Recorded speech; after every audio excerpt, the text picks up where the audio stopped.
अस्सलामुअलैकुम dear students, उम्मीद करता हूँ आप सब दोस्त खैरियत से होंगे, ठीक ठाक होंगे। डियर स्टूडेंट्स, आज की इस वीडियो में हम BSN 7 सेमेस्टर के सब्जेक्ट क्रिटिकल केयर नर्सिंग के यूनिट नंबर 1 के सेक्शन B, जो कि हमारे साथ psycho social aspects of critical care है, इसको आज हम डिस्कस करेंगे और इसको समझने की कोशिश करेंगे। डियर स्टूडेंट, टॉपिक को स्टार्ट करने से पहले तमाम दोस्तों से गुजारिश है कि अगर आपने अभी तक चैनल को सब्सक्राइब नहीं किया हुआ तो काइंडली चैनल को सब्सक्राइब करें और बेल आइकन को दबाएं ताकि नए वीडियोस की नोटिफिकेशन आप दोस्तों को टाइम पर मिलती रहे। तो डियर स्टूडेंट्स, हमारे साथ सबसे पहले यहाँ पर डिफिनीशन मौजूद है साइको सोशल केयर की। सबसे पहले हम बात करेंगे साइको सोशल केयर की कि साइको सोशल केयर से क्या मुराद है, ठीक है। फिर इसके बाद फिर आगे हम इसको डिस्कस करेंगे। डियर स्टूडेंट्स, यहाँ पर अगर आप इस वर्ड को देखें तो ये वर्ड जो है बेसिकली हमारे साथ तीन अल्फाज से मिलकर बना हुआ है। एक हमारे साथ साइको है, दूसरा हमारे साथ सोशल है एंड तीसरा हमारे साथ केयर है, ठीक है। सो साइको सोशल केयर, जनरली अगर हम इस तीन अल्फाज से मतलब को निकाले तो साइको से मुराद क्या है? साइको से मुराद रिलेटेड टू माइंड है, ठीक है।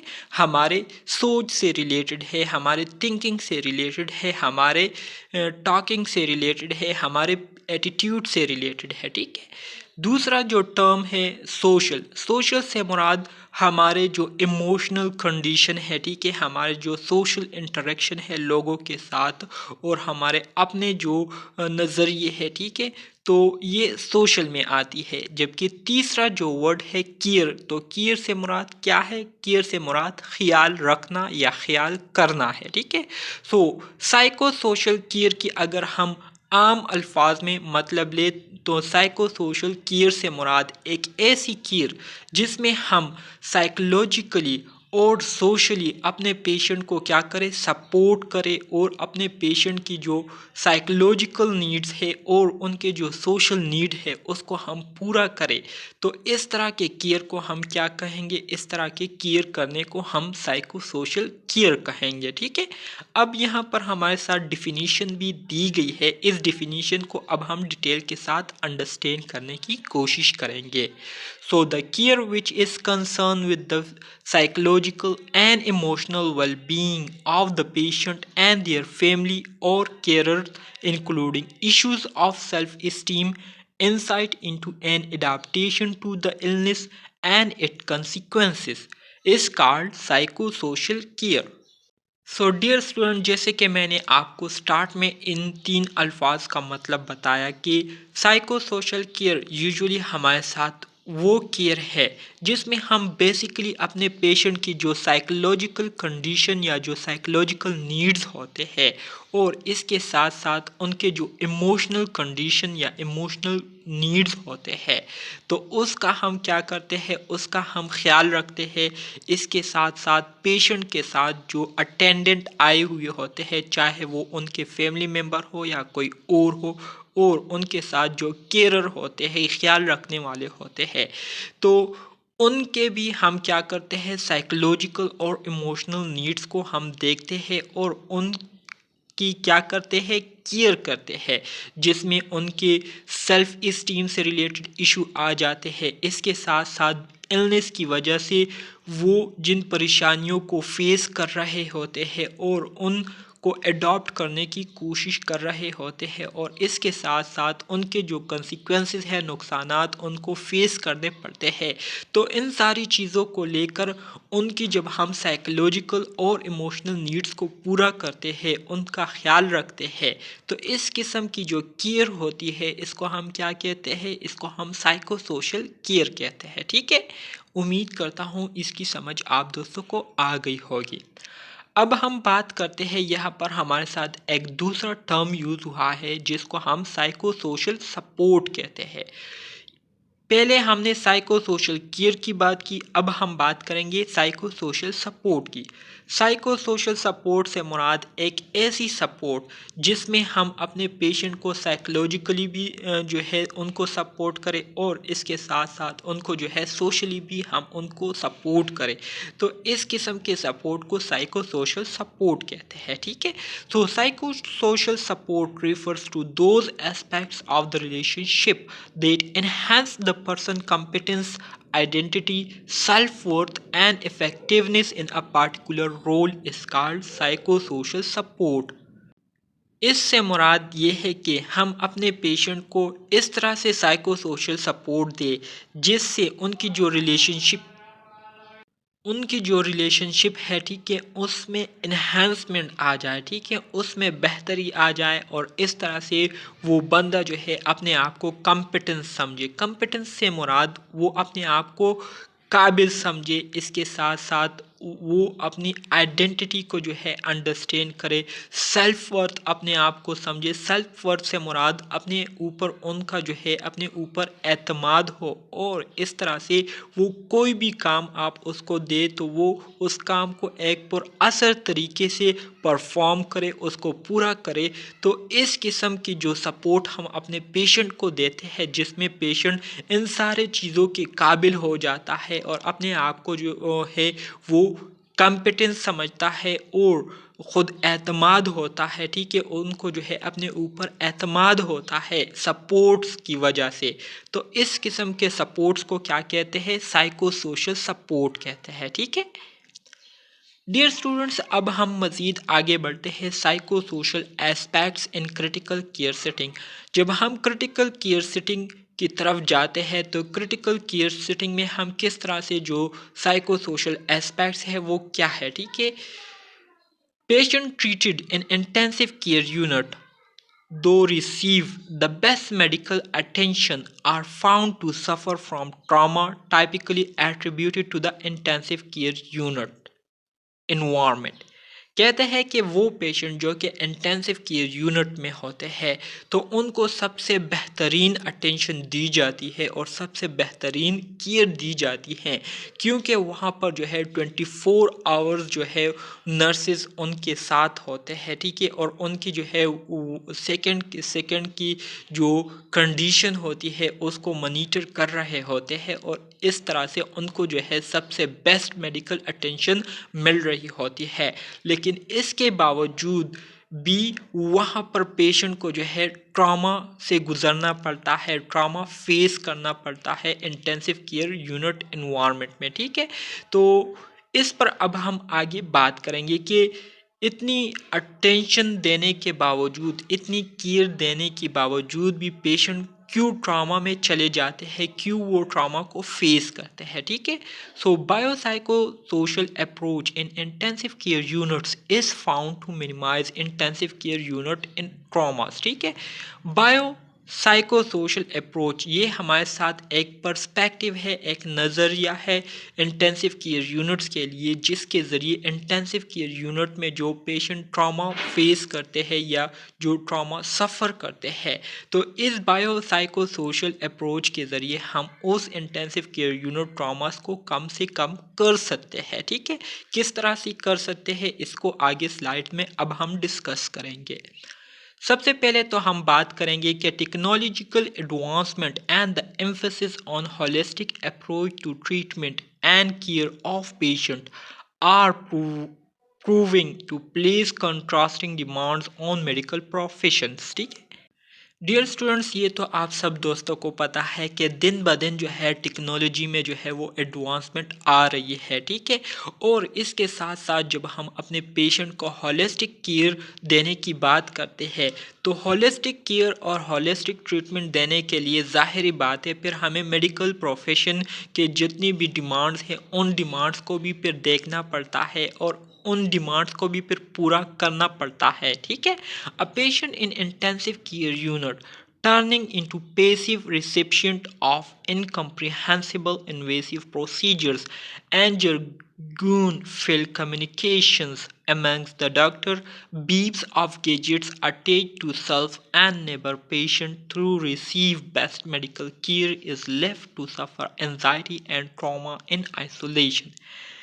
कहता है कि वो पेशेंट जो कि इंटेंसिव केयर यूनिट में होते हैं, जिनको जो है इन्वेसिव प्रोसीजर जो है इनकम्प्रिहेंसिव इन्वेसिव प्रोसीजर्स जो है वो ऑलरेडी शुरू हो चुके होते हैं और उनको जो है मुख्तलिफ़ किस्म के लीड्स वगैरह जो है वो लगे हुए होते हैं और इसके साथ साथ उनके सामने डॉक्टर्स के जो बातें होती है, ठीक है, मुख्तलिफ़ किस्म की जो बातें होती है जिसको यहाँ पर जरगून का नाम दिया गया है।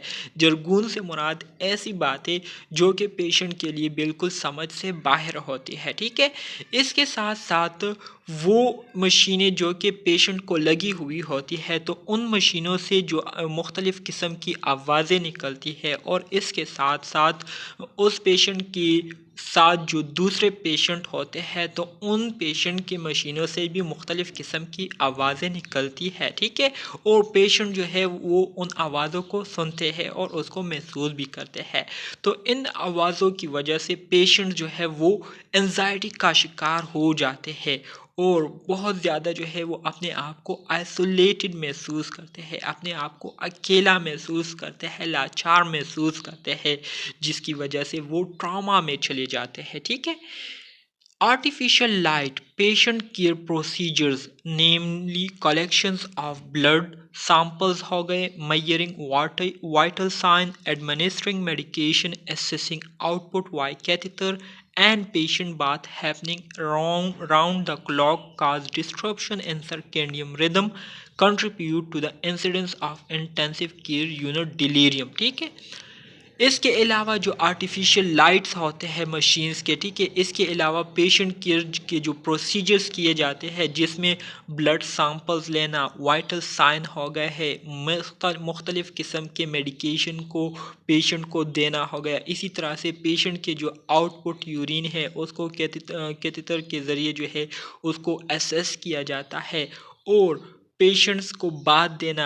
तो ये 24 घंटे जो है पेशेंट के इर्द गिर्द हो रहे होते हैं जिसकी वजह से पेशेंट को जो है इंटेंसिव केयर यूनिट डिलीरियम में जाने का बहुत ज़्यादा ख़तरा होता है, ठीक है।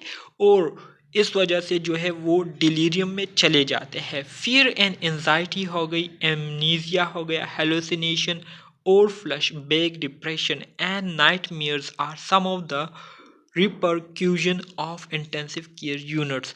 सो फियर हो गई, एंजाइटी हो गया, एमनीजिया हो गया, हेलुसिनेशन या फ्लैश बैक डिप्रेशन हो गया। फ्लैश बैक से मुराद कोई ऐसा वाक़या उनको याद आ जाता है जो कि उनके साथ हुआ होता है तो उस वाक़ये की वजह से वो डिप्रेशन में चले जाते हैं। इसके साथ साथ नाइटमेयर्स हो गए। नाइटमेयर्स से मुराद ड्यूरिंग नाइट स्लीप के दौरान जो है उनका सांस जो है वो रुक जाता है, सांस जो है वो बंद हो जाता है। तो ये सारी चीज़ें जो है इंटेंसिव केयर यूनिट में ज़्यादातर पेशेंट को जो है वो होती रहती है। The memories of frightening experiences may be intimidation to their later psychological recovery in the general ward following the ICU stay, ठीक है। तो डियर स्टूडेंट्स, यहाँ पर मैंने आपको जितनी भी बातें कही तो इन सारी बातों का जो आम खुलासा, आम अल्फाज में जो खुलासा है वो ये है कि जब पेशेंट हमारे साथ इंटेंसिव केयर यूनिट में होते हैं तो ज़ाहिर बात है इंटेंसिव केयर यूनिट में हमारे साथ एडवांस मशीनें पड़ी हुई होती है और वो एडवांस मशीनें जो है पेशेंट को ऑलरेडी जो है वो लगाई गई होती है जिसके ज़रिए पेशेंट को मॉनिटर किया जाता है। अब उन मशीनों से जो है मुख्तलिफ़ किस्म की आवाज़ें जो है वो निकलती है और पेशेंट को जो है वो सुनना पड़ती है और उसको महसूस करनी पड़ती है। तो इन आवाज़ों की वजह से और इसके साथ साथ पेशेंट के आसपास जो दूसरे पेशेंट मौजूद होते हैं तो उनके साथ जो प्रोसेसेस वगैरह हो रहे होते हैं तो वो पेशेंट जो है अपने एक दूसरे के साथ जो प्रोसेसेस होते रहते हैं तो उसको महसूस करते रहते हैं। तो महसूस करते हुए जो है पेशेंट जो है बहुत ज़्यादा एंजाइटी और खौफ में मुब्तला हो जाते हैं और इसके साथ साथ जो है उनको जो है बहुत ज़्यादा डर लगा रहता है और वो अपने आप को बिल्कुल लाचार और बिल्कुल बेमददगार जो है अपने आप को समझते हैं और इस वजह से जो है उनको बहुत सारे परेशानियों का सामना करना पड़ता है, जो कि मैंने आपको इस स्लाइड में उन प्रॉब्लम्स का जिक्र ऑलरेडी किया है। ठीक है, तो ये प्रॉब्लम उनको फेस करने पड़ते हैं। Some of these psychosocial aspects continue to affect them several months after discharge from hospital। और इसी तरह से जब हम इन पेशेंट को इंटेंसिव केयर यूनिट के बाद फिर जब हम इनको हॉस्पिटल से डिस्चार्ज भी कर लेते हैं तो डिस्चार्ज करने के बाद भी कुछ महीनों तक पेशेंट जो है इन प्रॉब्लम को फेस कर रहे होते हैं, जो कि वो इंटेंसिव केयर यूनिट में फेस कर रहे थे। Some of the major causes of trauma reported by the patient including. अब हमारे साथ जो मसाइल पेशेंट इंटेंसिव केयर यूनिट में फेस करते हैं ज़्यादातर, तो उन मसाइल की जो लिस्ट है वो यहाँ पर आपको मेंशन की गई है, जिसमें सबसे पहले नंबर पर हमारे साथ आइसोलेशन फ्रॉम फैमिली। ज़ाहिरी बात है इंटेंसिव केयर यूनिट में हमारे साथ पेशेंट जो है वो अकेला ही होता है, उसको जो है फैमिली मेम्बर्स अलो नहीं होते कि वो उनके पास जाए और उनसे बातचीत करे या उनको देखे। ठीक है, तो सबसे पहली जो मुश्किल फेस करनी पड़ती है इंटेंसिव केयर यूनिट के पेशेंट को वो है फैमिली से अलग का। ठीक है, दूसरा ये कि डिप्राइवेशन ऑफ इंफॉर्मेशन। पेशेंट को कुछ पता नहीं होता कि मेरे साथ क्या हो रहा है, क्या हुआ है या क्या होने वाला है, वो बिल्कुल बेखबर होते हैं। ठीक है, इसके अलावा intrusion to human dignity and privacy. इसके अलावा पेशेंट जो है बहुत ज़्यादा खफा होते हैं क्योंकि वो टोटली नर्स पर डिपेंड कर रहे होते हैं। नर्स जो है उनको बात भी दे रहे होते हैं, उनकी जो प्राइवेसी है उसको जो है देख रहे होते हैं और सारी प्राइवेसी जो है नर्सिस के हाथों में होती है। तो इस वजह से भी पेशेंट जो है बहुत ज़्यादा परेशानी का शिकार होते हैं। इसके साथ साथ रिपल्सिव फिजिकल इन्वायरमेंट, ऐसी इन्वायरमेंट होती है जो कि पेशेंट को बिल्कुल नापसंद होती है, बिल्कुल डिस्टर्बिंग इन्वायरमेंट होती है पेशेंट के लिए। ठीक है, क्योंकि बहुत ज़्यादा खौफ में मुब्तला होते हैं इंटेंसिव केयर यूनिट में पेशेंट। लेक ऑफ स्लीप, खौफ की वजह से ज़ाहिर बात है फिर स्लीप नहीं आती, नींद नहीं आती पेशेंट को। इसके अलावा इमोबिलिटी, पेशेंट जो है बिल्कुल इमोबाइल होते हैं, वो चलने फिरने से बिल्कुल काहिल होते हैं। इसके अलावा फीलिंग्स ऑफ पावरलेसनेस, अपने आप को बिल्कुल लाचार समझते हैं। फ्रेलिटी एंड वर्नेबिलिटी, और हमेशा जो है उनको ये खौफ लगा रहता है कि अभी हमारे साथ कुछ बुरा हो जाएगा। एंड इनएबिलिटी टू कम्युनिकेट, इसके अलावा पेशेंट जो है इस काबिल भी नहीं होते कि वो एक बात जो है नर्स से करे या अपनी कोई ज़रूरत जो है वो नर्स को बताए, बिल्कुल खामोश रहते हैं, टोटली जो है नर्स पर डिपेंडेंट होते हैं। ठीक है, तो ये सारे वो प्रॉब्लम है जो कि इंटेंसिव केयर यूनिट में पेशेंट को फेस करने पड़ते हैं ज़्यादातर। ठीक है, study on cabbage, study on केबेग, ये हमारे साथ क्या है, केबेग क्या है, what is केबेग? केबेग mean coronary artery bypass graft. सो केबेग से मुराद कोरोनरी आर्टरी बाईपास ग्राफ्ट, ठीक है, या coronary artery bypass grafting. Patient revealed that the hardest aspect for them during intensive care unit stay was isolation from family, in immobility, feelings of thirst, and being choked due to tubes, and depersonalized treatment not being listened to were common complaint. So वो patient जिनकी coronary artery bypass हुई हो चुकी थी, तो study से जो है ये बात सामने आई है कि वो पेशेंट जिनकी कोरोनरी आर्टरी बाईपास हुई थी, तो वो कह रहे थे कि हमारे लिए इंटेंसिव केयर यूनिट में जब हम थे तो हमारे लिए उस दौरान सबसे जो मुश्किल दिन या जो मुश्किल घड़ी थी वो ये थी कि हम अपने फैमिली से बिल्कुल दूर थे। हम जो है किसी किस्म की हरकत नहीं कर सकते थे। इसके अलावा हमें बहुत ज़्यादा प्यास लगती थी और ज़्यादातर ट्यूब लगने की वजह से एनजी ट्यूब पास होने की वजह से हम अक्सर औकात चौक हुआ करते थे। तो ये सारे प्रॉब्लम जो है हमें इंटेंसिव केयर यूनिट में जो है टाइम स्पेंड करने के दौरान हमें फेस करने पड़े और बहुत ज़्यादा मुश्किल से हमें गुजरना पड़ा। ठीक है, तो ये असल में स्टडी की गई थी उन पेशेंट पर जिनकी कोरोनरी आर्टरी बाईपास ग्राफ्टिंग की गई थी। ठीक है, तो उनसे जो है ये बात जो है वाज़े हुई थी, इस बात का पता चला था। Psychological care refers to the emotional and social support aimed to protect the patient from adverse emotional reactions due to physical condition of self-vis the intimidating environment। ठीक है, intimidating environment किसे कहते हैं, आप इसको भी थोड़ा अंडरस्टैंड करें। intimidating environment से मुराद ये है कि ऐसा इन्वायरमेंट जिससे खौफ पैदा हो, जिससे लोग खौफ में मुब्तला हो जाए, तो इसको हम इंटिमिडेटिंग इन्वायरमेंट कहते हैं। ठीक है, सो साइको सोशल केयर से मुराद ये है कि हम अपने पेशेंट को ऐसी केयर दें जिससे उनको इमोशनल और सोशल सपोर्ट मिले, और इमोशनल और सोशल सपोर्ट मिलने का जो बुनियादी मकसद है वो ये है कि पेशेंट को प्रोटेक्ट किया जाए किसी भी किस्म के इमोशनल रिएक्शन से जो कि वो फिज़िकल कंडीशन की वजह से उसको फेस करनी पड़ सकती है। ठीक है, सो साइको सोशल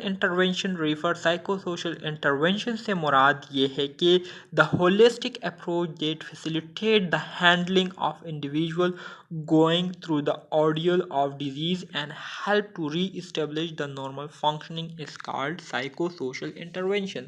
psychosocial intervention से मुराद ये है कि हम अपने पेशेंट को ऐसे तरीके से ट्रीट करें, उनका ऐसे तरीके से ख्याल रखें जो कि ऑर्डर के मुताबिक हो और उनकी जो डिजीज़ है उस डिजीज़ के मुताबिक हो और उनके नॉर्मल फंक्शन को दोबारा बहाल करने के लिए काफ़ी हो।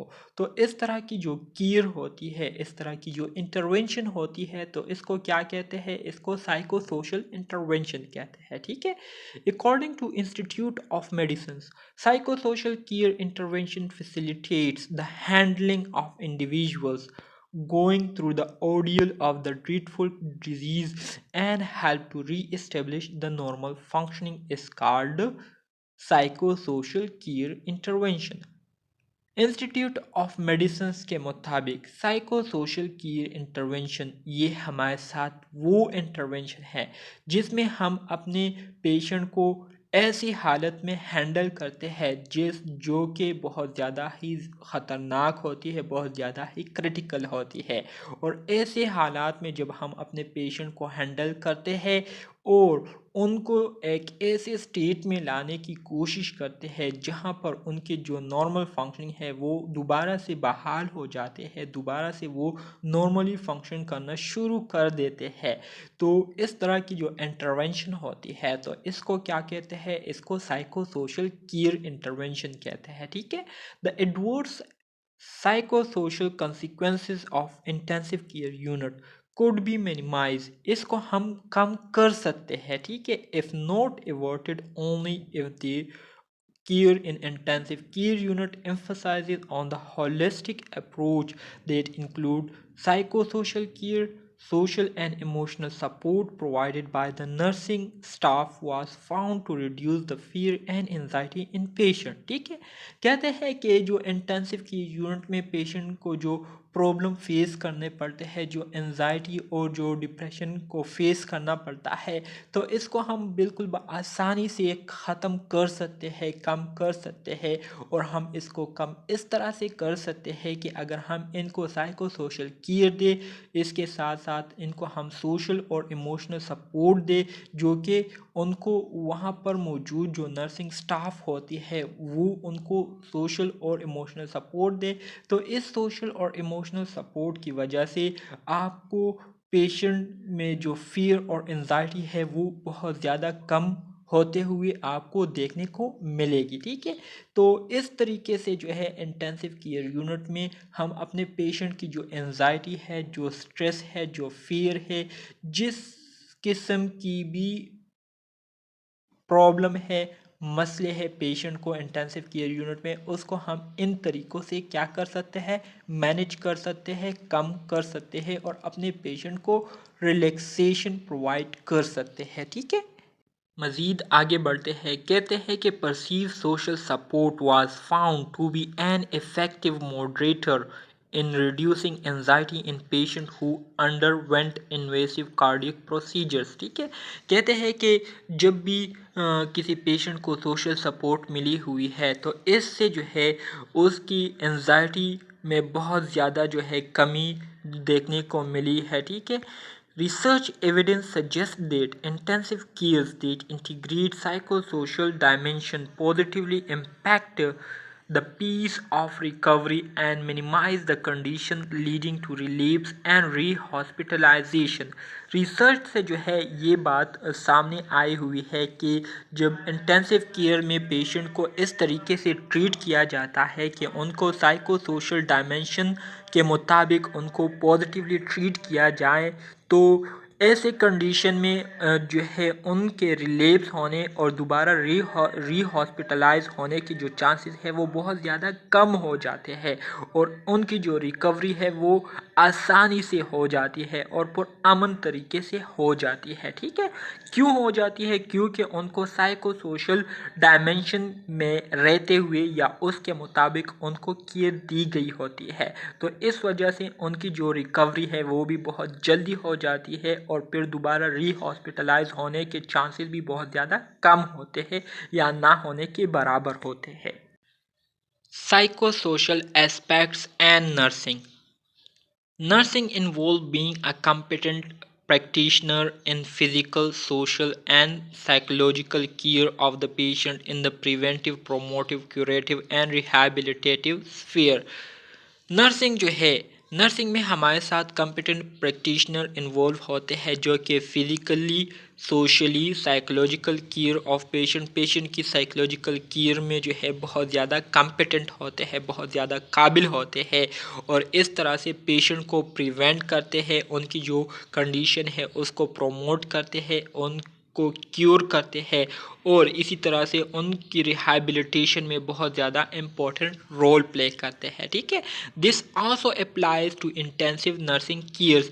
इसको आप जो है इंटेंसिव नर्सिंग केयर में भी अप्लाई कर सकते हैं कि इंटेंसिव केयर नर्सिंग में हमारे साथ जो नर्सिस होते हैं तो वो फिज़िकल केयर जो है पेशेंट्स को देते हैं तो वो इतना इनफ नहीं होता। The nurse must also promote psychological wellbeing. तो इसलिए नर्स को जो है वो चाहिए कि वो साइकोलॉजिकली भी अपने पेशेंट को क्या करे, ट्रीट करे और अपने पेशेंट को जो है साइकोलॉजिकल फैक्टर से बचाए जो कि पेशेंट को एडवर्सली इफेक्ट कर सकती हो। ठीक है, when critical ill patients are first brought to the unit, they are too sick to be affected psychologically by the significance of the unit.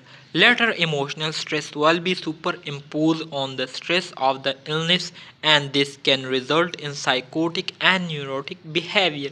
कहते हैं कि जब पेशेंट क्रिटिकली इल पेशेंट पहली दफ़ा यूनिट लाए जाते हैं तो उनकी हालत बहुत ज़्यादा ख़राब होती है और वो साइकोलॉजिकली ऑलरेडी बहुत ज़्यादा अफेक्ट हुए होते हैं उस यूनिट की वजह से।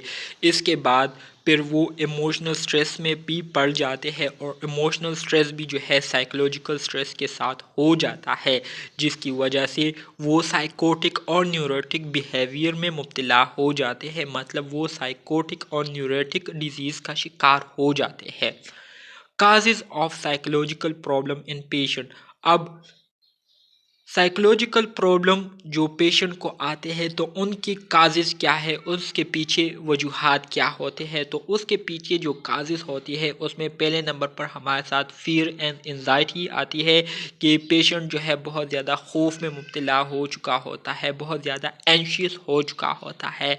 दूसरा ये कि जिस यूनिट में वो पड़े होते हैं तो वो यूनिट भी बहुत ज़्यादा जो है खौफ का होता है और खौफ से भरा हुआ होता है क्योंकि वहाँ पर जो एडवांस मशीनें होती है जिसको पहले कभी किसी ने आम बंदे ने नहीं देखी होती तो उन मशीनों से भी उनको बहुत ज़्यादा खौफ आने लगता है।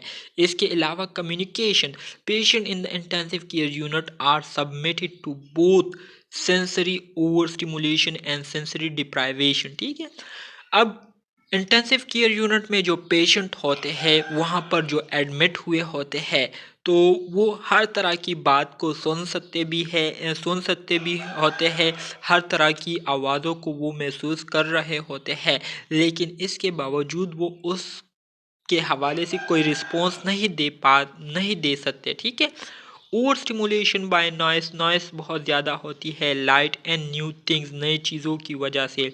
But deprivation through the lake of touch, लेकिन वो उनको टच नहीं कर सकते, उसके बारे में बात नहीं कर सकते या उसको रीअश्योर नहीं कर सकते। तो ये प्रॉब्लम होते हैं। ठीक है, इसके साथ साथ सिक्योरिटी का प्रॉब्लम होता है। The patient is quite defenceless, वो अपनी दिफा नहीं कर पाता। He is too sick to defend himself, वो इतना बीमार होता है कि वो अपनी दिफा भी खुद नहीं कर सकता फिजिकली हो। And can often not defend himself verbally इधर, और ना ही वर्बली अपनी दिफा कर सकता है कि नहीं ऐसा ना करो, ऐसा करे, ऐसा क्यों कर रहे हो, क्या हो रहा है मेरे साथ। इस तरह की कोई भी बात पेशेंट जो है वो करने के काबिल नहीं होता। He realizes that he is totally vulnerable and thus regress to child like behaviour. वो ये रियलाइज़ करता है कि मैं जो है मुकम्मल तौर पर ख़तरे में हूँ, और इसी वजह से वो बच्चों की तरह फिर बिहेव करते हैं to overcome his feeling of helplessness, ताकि वो अपनी लाचारी की और बेमददगारी की जो फीलिंग है उसको कम कर सके। तो इस वजह से वो इस तरह के बिहेव करते हैं। Visitor. Although there are nurses around most of the time, the patient are lonely and visitor helps to prevent them from feeling isolated in the strange place। ठीक है, इसके अलावा जो विजिटर होते हैं तो वो जो है वक्फे से उनके लिए जो है विज़िट करते हैं, उनसे मिलने आते हैं, इस वजह से कि पेशेंट जो है वो अपने आप को अकेला महसूस ना करे। और इसके अलावा जो नर्सेज है वो उनके आसपास 24 आवर्स मौजूद होते हैं। ठीक है, तो डियर स्टूडेंट्स, ये था हमारे साथ सेक्शन बी यूनिट नंबर 1 का, जो कि मैंने आप दोस्तों के साथ शेयर किया। उम्मीद करता हूँ आपको इससे बहुत कुछ समझ में आ गया होगा। अगर फिर भी कोई क्वेश्चन है तो आप कमेंट बॉक्स में डायरेक्टली पूछ सकते हैं। मिलते हैं नेक्स्ट यूनिट में, तब तक के लिए अल्लाह हाफिज़।